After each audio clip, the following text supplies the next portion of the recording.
Assalamualaikum warahmatullahi wabarakatuh. Saya harap kalian semuanya sehat. Nah, di sini pada kesempatan kali ini kita akan belajar tentang alat ukur dasar. Alat yang digunakan untuk mengukur besaran-besaran yang pernah kemarin kita pelajari. Nah, di sini nanti saya akan mengajarkan 4 alat ukur dasarnya. Yang pertama adalah mistar, yang kedua jangka sorong, yang ketiga derajat, dan yang keempat adalah stopwatch. Yang pertama adalah mistar atau yang kita kenal dengan penggaris. Saya yakin kalian sudah pernah menggunakannya. Tapi apakah kalian sudah yakin benar-benar mampu menggunakan penggaris secara benar? Kita buktikan. Nah, coba diperhatikan gambar berikut. Nah, kalau kalian melihat gambar ini, berapa sih panjang dari benda kuning ini? Sudah dapat? Ya, kalau sudah dapat kita buktikan apakah sama dengan punya saya. Nah, coba diperhatikan gambarnya. Di sini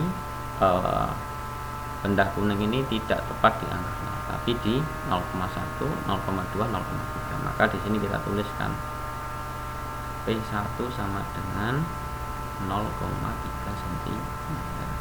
Sedangkan yang posisi akhir atau posisi yang kedua, posisi ujung ini kita kasih tanda simbol P2, posisinya ada di 2 cm. Maka berapa panjang bendanya? Nah, maka bisa kita cari P2 dikurangi P1, 2 dikurangi 0, sama dengan 1,7 cm. Apakah sama? Kalau sama berarti sudah. Kita lanjut ke latihan mandiri. Nah, kalau melihat gambar ini berapa? Nah, oke, kita cek lagi. Kalau sudah benar berarti kalian sudah benar-benar bisa. Posisi pertama 0,3 cm, posisi yang kedua 2,2 cm, maka X sama dengan P2 dikurangi P1. Berarti X sama dengan 2,2 cm dikurangi 0,3 cm. Berapa itu? 1,9 cm. Sama? Oke, berarti benar. Kita lanjut. Selain mistar, alat ukur panjang yang lainnya itu adalah apa ini? Jangka sorong. Nah, sebelum kita menggunakan atau membaca lebih lanjut tentang penggunaan jangka sorong, maka harus kita kenali dulu bagian-bagiannya. Di sini pada jangka sorong ini ada rahang tetap. Nah, ini rahang tetap, dikatakan rahang tetap karena memang ya dia memang dia permanen. Dan yang kedua ini ada rahang geser. Nah, karena dikatakan rahang geser karena memang dia dapat digeser-geser menjauh dan mendekati angka 0 pada skala utama. Nah, di sini ada 3 fungsi pada jangka sorong ini, 1, 2, dan 3. Kalau yang bawah ini digunakan untuk mengukur diameter luar dari suatu tabung atau tabung berongga. Ya, kalau yang ini, yang atas ini, nah ini digunakan untuk mengukur diameter dalam dari suatu tabung atau pipa. Nah, kalau yang bawah ini digunakan untuk mengukur kedalaman dari suatu benda. Nah, di sini yang besar ini, nah ini namanya skala utama. Ini skala utama. Sedangkan yang bawah ini adalah skala Nonius. Nah, paling tidak kita pahami dulu bagian-bagiannya. Nah, angka 0 pada skala utama ada sendiri, angka 0 pada skala Nonius juga ada sendiri. Nah, langsung aja kita lanjut pada penggunaan jangka sorong. Nah, ini ada gambar yang menunjukkan hasil pengukuran menggunakan jangka sorong. Nah, cara membacanya bagaimana? Nah, yang pertama kita cari nilai skala utama. Nah, dengan cara bagaimana? ini lihat angka 0 pada skala nonius. Nah, ini terletak di mana? Terletak di antara garis keberapa di skala utama. Nah, di sini ini kan 8, ini 9. Berarti ini kan 0 ini letaknya itu kan di antara 8,1 dan 8,2. Maka yang kita gunakan adalah 8,1 cm. Kemudian, nah, kalau sudah dapat skala utamanya, kita lanjut untuk mencari skala nonius.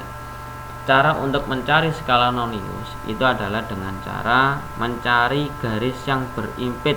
Nah, garis yang berimpit itu garis yang lurus antara skala nonius dengan skala utama. Nah, ini ada garisnya.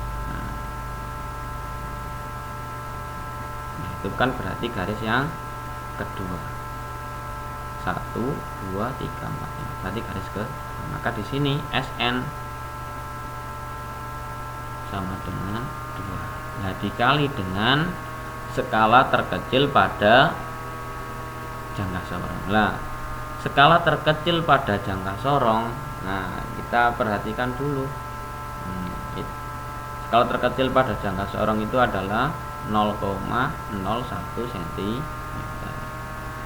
2 dikali 0,01 cm berarti sama dengan 0,02 cm. Berarti SU nya ketemu 8,1 cm. Skala nonius ketemu 0,02 cm. Berarti tinggal di 2, 1, 8,2. Nah, maka hasil yang ditunjuk adalah 8,12 cm. Sampai di sini paham? Oke, kalau paham kita cek. Coba diperhatikan gambar berikut, di skip dulu aja enggak apa-apa. Nanti kita cocokkan sama enggak. Oh, kita skip, kita pause, kita tahan. Yang pertama, mencari nilai skala utama. Nah, nilai skala utamanya berapa itu? Nilai skala utamanya adalah 4,1. Nah, 0 skala nonius ini terletak di antara 4,1 dan 4,2. Yang kita tulis adalah 4,1 cm. Kemudian skala noniusnya, nah itu skala noniusnya adalah mencari garis yang lurus antara nonius dengan utama. Nah, ini kebetulan ada di garis yang kelima, maka di sini tulis 5. Kemudian dikali 0,01. Nah, 0,01 ini adalah skala terkecil pada jangka sorong. Kemudian ini 5 kali 0,01 adalah 0,05 cm. Kemudian baru kita jumlahkan. Jadi hasil pengukurannya adalah 4,1 ditambah 0,05 cm. Hasilnya adalah 4,15 cm. Nah, kemarin itu ada yang tanya pada kakak kelas kalian, 0,01 itu dapat dari mana, Pak? Lah, itu didapatkan dari sini. Nah, kamu perhatikan jarak antara garis yang berdekatan pada skala utama. Nah, ini. Nah, itu adalah berapa? 0,1 cm. Nah, kemudian coba diperhatikan garis yang ada pada skala nonius, jumlah garisnya ada berapa? Ada 10. Maka di sini dibagi 10. Maka hasilnya adalah 0,01 cm. Nah, angka skala ketelitian pada jangka sorong ini bisa berubah tergantung dengan jumlah garis yang ada pada skala nonius. Kalau di sini ada 20, maka di sini juga pembaginya adalah 20. Seperti itu. Sementara untuk siswa SMP kita menggunakan jumlah garis yang ada pada skala nonius adalah 10. Kita lanjut. Ada contoh soal lain. Ini yang menggunakan ada 20 garis. 1 2 3 4 5 6 7 8 9 10 11 12 13 14 15 16 18 19 20. Di sini beda lagi, skala ketelitiannya beda. Kalau yang tadi 0,01, kalau sekarang 0,005 cm. Lebih teliti ini karena jumlah garis yang ada pada skala nonisnya itu juga lebih banyak. Kita lanjut. Ini contoh lagi, bisa di pause kalau pengen lihat lebih lama. Kita lanjutlah, ini latihan. Coba dikerjakan, di pause enggak apa-apa, nanti kita cocokkan. Oke, kita cocokkan. Skala utamanya berapa? Skala utamanya adalah 5,3 cm.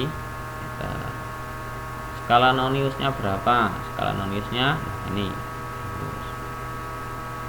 bersama dengan 5 dikali berapa? Skala ketelitiannya 0,01 cm. 5,3 cm ditambah dengan 0,05 cm. Hasilnya adalah 5. Mohon maaf, mestinya penjumlahannya tadi dari belakang. Seperti ini. Kalau sudah benar, sip. Ini nanti dikerjakan sendiri pribadi. Kalau nanti kita bahas di pertemuan